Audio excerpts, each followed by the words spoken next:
भिखारी की दो बातें। स्वागत है आपका ज्ञान और सीख से भरे कहानियों के इस रोचक सफर में। दोस्तों, इन कहानियों का जीवन में बहुत महत्व होता है क्योंकि इन कहानियों के माध्यम से अक्सर हमें कुछ ऐसा ज्ञान हासिल हो जाता है जो हमारे जीवन की तमाम परेशानियों को खत्म कर देता है। यहाँ पर बताई गई हर कहानी में ज्ञान और शिक्षा छिपी हुई है, तो पढ़ते रहिए। ज्ञान से भरी इन कहानियों को आपके अपने चैनल स्टोरीज वर्ल्ड पर। एक मीना नाम की औरत थी जो अपने पति के साथ शहर में रहती थी। उनका अपना घर था। मीना का एक बेटा था जिसका नाम था राहुल। रोज मीना सुबह उठकर नहा धोकर अपने बेटे और पति के लिए नाश्ता तैयार करती। बेटा और पति नहा धोकर नाश्ता करते और तैयार होकर बेटा अपने स्कूल चला जाता और पति अपने ऑफिस। इसके बाद एक भिखारी गेट के बाहर खड़ा होकर बोलता, कुछ खाने को दे दे माई। भिखारी बार बार यही बात दोहराता रहता जब तक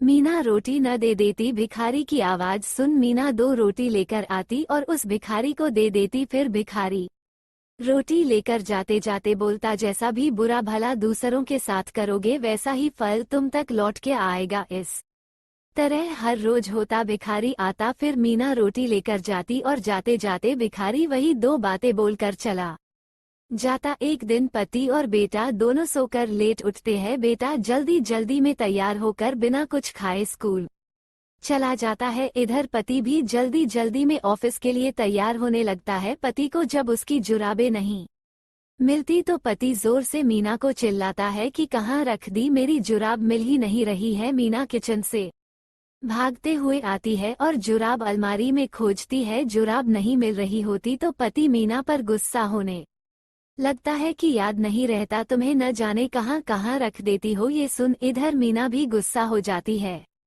और बोलती है, एक तो लेट सोकर उठे हो और अब सुबह सुबह मुझ पर मत चिल्लाओ। दोनों की बहुत बहस होती है। आखिरकार जुराब मिल जाती है और पति बिना कुछ खाए गुस्से में ऑफिस चला जाता है। इधर पत्नी गुस्से में तमाते हुए किचन में बर्तन धोने चली जाती है। इतने में वही भिखारी आता और बोलता है, कुछ खाने को दे माइए। सुन मीना मन ही मन बोलती है, आज कुछ नहीं दूंगी इसे, जब देखो रोज रोज चला आता है, ऊपर से कोई धन्यवाद भी नहीं देता, बस पता नहीं क्या क्या बोलकर चला जाता है। कुछ देर मीना के बाहर न आने पर भिखारी और ऊंचा बोलना शुरू कर देता है जिससे मीना को और गुस्सा आता है। मीना के मन में आता है, क्यों न इसे जहर मिला कर दे दूं। रोटी में किस्सा ही खत्म। रोज रोज का मीना रोटी में जहर लगा देती है और जैसे ही भिखारी को देने जाती है वह रुक जाती है। उसको भिखारी पर रहम आ जाता है और सोचती है, यह मैं क्या करने जा रही थी, ऐसे तो इस भिखारी की मौत हो जाती। मीना तुरंत भागते हुए वापस घर जाती है और दूसरी रोटी लाती है, उस भिखारी को दे देती है। इधर भिखारी हमेशा की तरह रोटी लेकर अपनी वही दो बातें बोलता हुआ वहां से चला जाता है। मीना उस जहर वाली रोटी को चूल्हे पर रखकर आग से जला देती है। मीना दिन का खाना बनाने की तैयारी शुरू कर देती है। मीना खाना बना लेती है। करीब 2 बज जाते हैं और उसका बेटा राहुल अभी तक घर नहीं पहुंचा होता। मीना ये सोच परेशान हो जाती है कि एक तो भूखे पेट स्कूल चला गया, ऊपर से अब तक घर भी नहीं पहुंचा। मीना का दिल बहुत घबरा रहा था। इतने में कोई दरवाजे पर दस्तक देता है। मीना जैसे ही दरवाजा खोलती है वह दंग रह जाती है।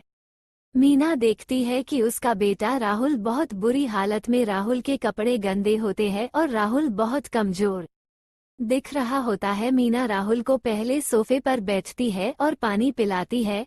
मीना पूछती है कि बेटा ये कैसे हुआ बेटा? तब बेटा बोलता है, माँ मैं बहुत भूखा था, जैसे ही स्कूल से घर आते हुए रास्ते में मुझे चक्कर आ गया था। माँ आज तो मैं मर ही गया होता अगर उस भिखारी ने मुझे वो रोटी खाने को न दी होती। जब मैं वहाँ रास्ते में गिरा तो वहाँ कोई नहीं था। कुछ देर बाद वहाँ वो भिखारी आया और मुझे उठाया, बोलने लगा, लो ये रोटी खा लो, इस समय मुझसे ज्यादा जरूरत तुम्हें है। उसने अपनी रोटी मुझे खिलाई और पानी पिलाया, तब जाकर कुछ जान में जान आई। माँ बेटे की यह बातें सुन मीना का तो सर चकरा गया। मीना खुद को किसी तरह संभालती हुई रोने लगी कि आज मेरा बेटा उसी भिखारी की वजह से जिंदा है जिसे मैं आज वो जहर वाली रोटी देने जा रही थी। यदि आज मैंने उसे वो रोटी दे दी होती तो वही रोटी वो मेरे बेटे को देता और मेरा बेटा मर जाता।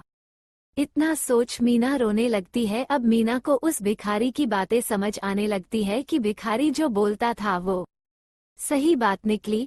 जैसा भी बुरा भला दूसरों के साथ करेंगे वैसा ही हम तक लौट के वापस भी आएगा। आपको इस कहानी से क्या सीख मिली? इंसान जो भी करता है, जैसा भी करता है, उसे एक न एक दिन उसका फल मिलता ही मिलता है। सोचो, अगर उसने आज भिखारी को वो जहर वाली रोटी दे दी होती तो आज उसका बेटा जिंदा न होता, या फिर अगर भिखारी खुद वो जहर वाली रोटी खा लेता तो न तो वो भिखारी बचता और न ही भूख से तड़प रहा उसका बेटा राहुल बचता। तो देखा, भगवान का न्याय, जैसा करोगे वैसा भरोगे। हमेशा दूसरों का भला करो, आपका भी भला होगा।